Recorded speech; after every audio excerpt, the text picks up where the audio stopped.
Tale test bi lahko začel kar takole. Še pomnite, tovariši, čase, ko so nas ostavljali miličniki in ko smo po kavo hodili kar k sosedom. Za nekatere čista romantika, spet za druge pa živa groza. Marsikomu se iz tistih časov v spominu vtisnila reka živo rumenih Fiatov 600, ki smo jih ljubkovalno klicali kar fičkoti. Za Jugoslavane, med katere smo se takrat uvrščali tudi Slovenci, je imel Fiat 600 enak pomen kot Ford T za Američane. Razdalje med kraji v ranki jugi so se kar naenkrat prepolovile.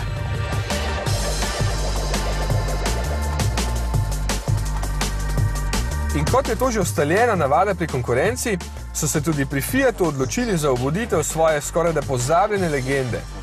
Fiat 500, kot se imenuje novodobni fičo, ni izgubil prav nič dedkove karizme. Še več, zdi se, da je celo nekaj dodal.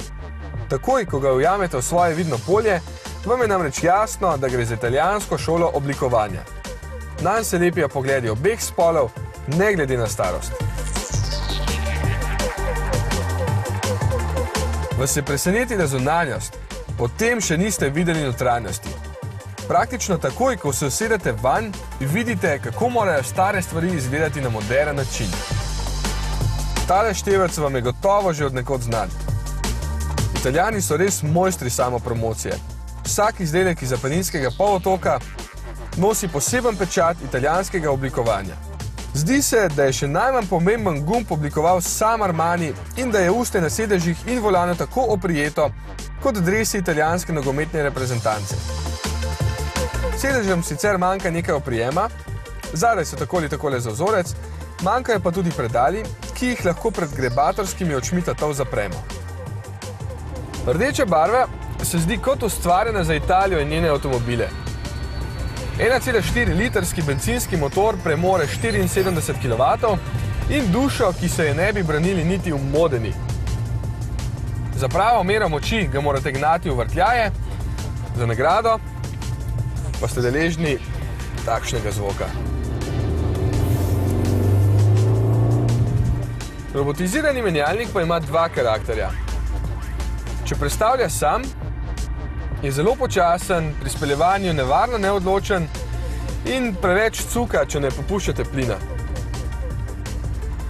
Če pritisnete tale gumb Sport in prestavite ročico takole v levo, pa je zgodba povsem drugačna. Dela točno tako, kot mu ukažete, prestavlja zelo hitro in skrbi za prave športne užitke.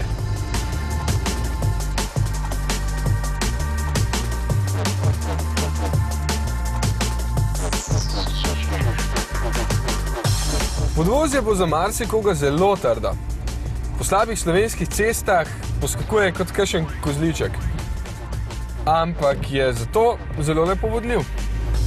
Fiat je s tem avtomobilom res zadev polno in bi ga imel prav vsak, če ne bi bila cena takšnega že 18 000 evrov.